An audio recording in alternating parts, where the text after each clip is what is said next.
Hello, Moto.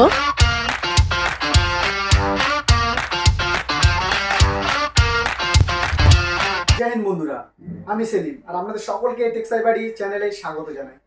Motorola একটা দুর্দান্ত phone কালকেরই launch হয়ে গেল, মোটো G72। আর আজকে ভিডিওতে এই ফোনের ফুল রিভিউ করব, এই ফোনের ক্যামেরা স্পেসিফিকেশন আর যে দামের ভিতরে এই ফোনটি এসেছে সেই দামে এই ফোনটি নেওয়া উচিত কিনা, এছাড়া এই ফোনে আদার্স অন্যান্য কি কি বৈশিষ্ট্য দেওয়া হয়েছে সেই সব কিছু খুঁটিয়ে খুঁটিয়ে আলোচনা করব। আর ভিডিওটি শেষ পর্যন্ত দেখতে থাকুন। ভিডিওটি ভালো লাগলে লাইক করবেন আর চ্যানেলটি সাবস্ক্রাইব করবেন অবশ্যই। প্রথমে আসি এই ফোনের বক্সের কাছে। ফোনের বক্সটি ওপেন করলে প্রথমে হ্যান্ডসেটটি তো আপনারা পাচ্ছেন, সঙ্গে ডকুমেন্টেশন, সিম ট্রেড রুল, একটি কেস আর 33 ওয়াটের একটা অ্যাডাপ্টার, আর থাকছে টাইপ সির একটা কেবল। ডিজাইনের কথা বলতে গেলে এই ফোন দুর্ধর্ষ ডিজাইন এসছে। ফোনটা খুব চিটে আর হালকা পাতলা।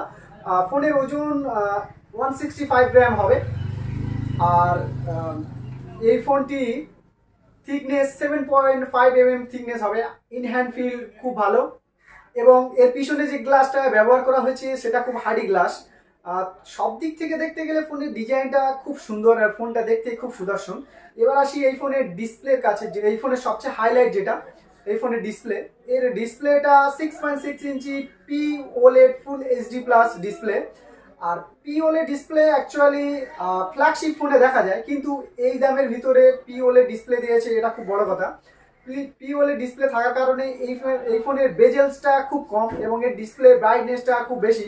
98.6 স্ক্রিন টু বডি রেশিও আছে, ফলে দিনের আলোতে গেলে কোনো ধরনের অসুবিধা হবে না। আর POLED ডিসপ্লে থাকার কারণে এই ফোনটি হিটও কম হচ্ছে। এই ফোনে থাকছে HDR10 প্লাসের সাপোর্ট, DCI কালার গ্যামো সহ 10 বিট ডিসপ্লে। এর ফলে দুর্দান্ত কালার কন্ট্রাস্ট দেখা যাবে এই ফোনে। পারফরমেন্সের কথা বলতে গেলে এই ফোনে মিডিয়াটেক হিলিও G99 প্রসেসর ব্যবহার করা হয়েছে, যা 6nm এ তৈরি। সর্বপ্রথম কোনো ফোনে এই 6nm এ তৈরি প্রসেসর ব্যবহার করা হয়েছে।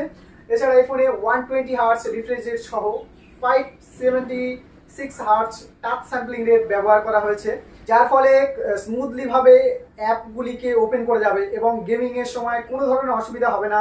হাই সেটিং এ পাবজিও খেলতে পারবেন, কারণ G99 একটা গেমিং প্রসেসর। এছাড়া ডে টু ডে লাইফের যাবতীয় কাজকর্ম স্মুথলি করে দেবে, কারণ স্টক অ্যান্ড্রয়েড ব্যবহার করা হয়েছে এই ফোনে। কানেক্টিভিটির কথা বলতে গেলে এই ফোনে থাকছে ডুয়েল সিম কার্ডের support, wifi, Bluetooth 5.1, NFC support নেই। এবার আসবে এই ফোনের ক্যামেরার কাছে।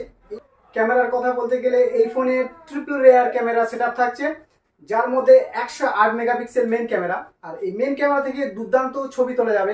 এই ক্যামেরা থেকে শার্প এবং কালারফুল ছবি আপনারা পাবেন, কোনো ধরনের প্রবলেম হবে না।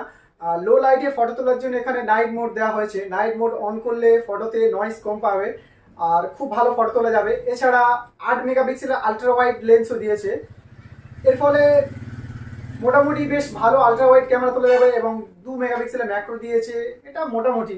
আর 16 মেগাপিক্সেলের সেলফি ক্যামেরাও দেওয়া হয়েছে, ভালো সেলফি তোলা যাবে এই ক্যামেরা থেকে। তবে নাইটে একটু অসুবিধা হবে। ভিডিওগ্রাফির কথা বলতে গেলে এই ফোনে 4K 30 FPS এ ভিডিও রেকর্ডিং করা যাবে মেন ক্যামেরা থেকে। এছাড়া পোর্ট্রেট মোডেও ভিডিও রেকর্ডিং করা যাবে। আর এই ফোনের ভিডিওতে নাইট মোড দেওয়া হয়নি। আর সামনে 1080p-তে ভিডিও রেকর্ডিং করা যাবে ফ্রন্ট ক্যামেরা থেকে। এছাড়া এই ফোনটিতে 5000 মেগাওয়াটের ব্যাটারির সঙ্গে 33 ওয়াটের ফাস্ট চার্জিং সাপোর্টও থাকছে। এই ফোনটি 6GB র্যাম ও 128GB স্টোরেজ ভেরিয়েন্টে পাওয়া যাবে। আর এই ফোনের দাম 18,999 টাকা। তবে ফোনের দামটা একটু কম হলে ভালো হতো। আপনি যদি খুব ভালো একটা অলরাউন্ডার ফোনের খোঁজ করে থাকেন, যে ফোনে গেমিং থেকে ক্যামেরা সব কিছু ভালোভাবে সামলে নেবে, তাহলে আপনার জন্য এই ফোনটি অবশ্যই নেওয়া উচিত। আজকে ভিডিও এই পর্যন্ত। আর ভিডিওটি ভালো লাগলে অবশ্যই লাইক করবেন আর চ্যানেলটি সাবস্ক্রাইব করবেন। আগামীকাল আরও একটি ইন্টারেস্টিং ভিডিও নিয়ে আপনাদের সামনে হাজির হব।